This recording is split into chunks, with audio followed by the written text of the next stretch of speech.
is that we kind of all love a hero. We kind of want to be the hero. We kind of learn very quickly, and you have to thank your teachers for that actually things are about a certain level of achievement. I mean, you know, and if you have children, if you bring them up like most parents do, you'll say to your children, please share your toys.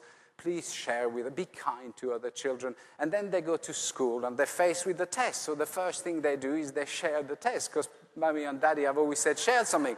And then the teacher says, oh, Charlotte Gobillot, unfortunate name. This is a test. You're supposed to do it on your own. So from that moment onwards, we learn to cope, and we learn that actually if you want to be anything, if you want to do anything, if you want that A+, that A star or whatever, you're on your own. Now the problem that I have is I want to talk to you about today, how can you be together again? Because there is one thing that strikes me is, who cares for you? You know, who cares for you? Who is going to help you go through the things that you go through each and every day?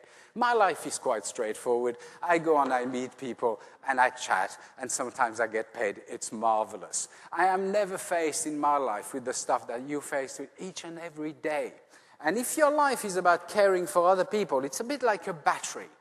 You know, I have a view that you are a bit like a battery, that your job is about giving hope and energy to people. But then where do you get recharged? You know, where does that battery get recharged again so that you have more energy to go? Now, for most people, it gets recharged at home. Now, that's not really fair, because you take the energy from home and you spend it at work, and then you seldom give anything back because you're kind of tired at the end of the day. So actually, my point today is, how are we going to energize each other? How are we going to care for each other when actually our organization is built on that model? When we've built an organization that is so good at disconnecting us from each other, and yet the only way we can achieve anything is through the connections that we have. So that's the plan for today. The reality lies in what I call discretionary effort. The reality is that the only way you can be a hero is if you rely on the people around you, if you manage to release their discretionary effort. You know, we all have effort. We all do our jobs. But actually, when we've got that little bit of effort left in our pocket, what do we do with it? Can we get it and can we allocate it to each other? And how should we go about that? So you work for an organization, and it looks something like that. I've never had to change that slide at all, because they all look the same. So I change the color every now and again, because I can charge more for that, because it's tailored.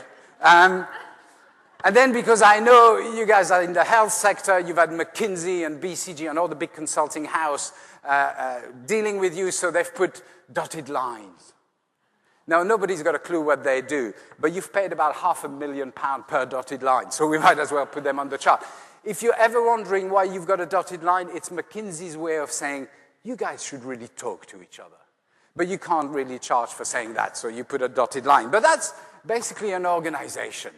And it relies on three things in order to work. It relies on roles, rules, and economic incentive. Every institution, every organization relies on that. This is your job, that's your role. This is how you do it, that's the rule. And if you do it well, you get paid. That's the incentive. Now, there's another kind of organization at work. And I call it having friends.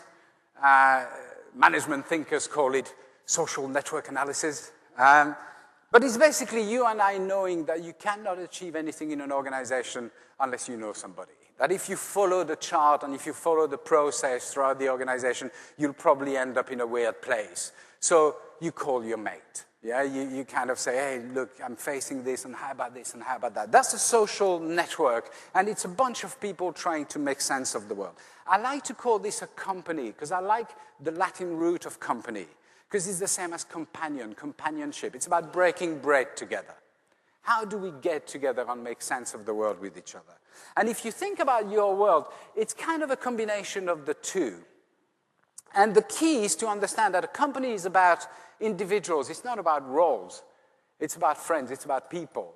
It's about reciprocity. It's about give and take. It's about doing something for one another. And it's about a sense of social and moral obligation. It's about how do we feel towards the people around us, and what are we prepared to commit to them. Now we have an issue in the workplace.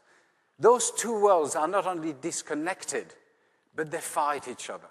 The issue is the minute you introduce an economic incentive, you suddenly remove social and moral obligation. Everything comes at a price. Everything has a rule attached. Everything needs to be in the job description. Now the problem is, if we're trying to care for each other, we have no idea what's in the job description. We don't know what caring looks like. We don't even know who needs it until they ask for it.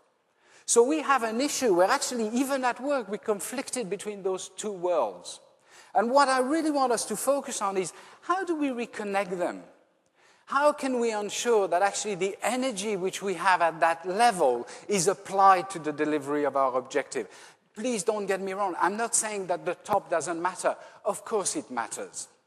If I walk into an A&E department today, I don't want you to have a meeting to think about what you might do. I just want you to get on with it and save my life. Yeah? So, of course the top matters. Of course it matters to be organized. Of course it matters to have rules, processes, roles, description, and so on. Of course you need to be paid. But the truth is, how do we get the energy which we know we have applied to that and applied to helping each other? So, for me, there's 3 things that you can do in order to reconnect the two worlds. And I want to walk you through the 3 of them and then take any questions you might have. The first is, in order to be able to help anybody, you have to be trusted within that environment, within that network. So it's not about making someone happy, but it's about making them feel stronger. It's about showing them that they can be more than they can be. And if you do that, people will trust you irrespective of what you do next. If you give people that strength, they will trust you. And so that's the key to then unlocking this kind of relationship between each other, where we help each other, where we care for each other, is to start at that place. Can I make you feel stronger and more capable? Now, once you've done that, you can move on to the second bit. How do we help each other achieve our objectives when we're so busy doing our own stuff? How can we help each other connect so that we can direct the energy we've just gained to the delivery of the objectives? Now, we do that through purpose. Purpose is a big word. You're probably the only audience I will speak to this year that really have embedded purpose in your work. I mean, I talk about purpose to every organization. I say the same thing to most, but with you, I don't have to work as hard to make it fit, because there's actually purpose in your work. Most organizations, whether they do light bulbs, mobile phone, whatever they do, they go, oh yeah, we're going to make the world a better place through mobile phones, or through light bulbs, or through cars, or whatever it is they do. Washing powder is going to save the world. And with you, it's kind of a bit clear, it's a bit more clear how you help to save the world. So purpose is about that, but it's about something else. It's about, how do you articulate the help you need? How do you articulate what it is that you want out of people? Get somewhere. Then you can start to do the next thing we need to do, which is to maintain the alignment. And maintaining the alignment is all about dialogues. It's all about conversations. And I have a worry in life. And my worry is this. My worry is that every time I go to an organization, being in the public sector, in the private sector, wherever I go, I always have somewhere somebody doing an Elvis impersonation. Because they say, a little less conversation, a little more action, please. We don't have time, Emmanuel, to have dialogue. You don't understand, the budgets are cut. We have to do so much more than we used to. Of course, we had time to meet, but now we can't meet. We just have to get on with it and do this and do this and do that. Here's the issue, though. Nothing is ever achieved without a conversation to start it. The reason why this really matters to me is the big questions. Because I know that things are difficult. I know that things are tough. But with each other, you can ask those big questions that make a real difference to each other. To each other. Everybody in the NHS, our purpose is to care, patient care and stuff. Forget it. That's taken as read. Care for each other. Because if you start doing that, then the care for patient will automatically happen. That's a belief of mine, which I hope I've managed to share.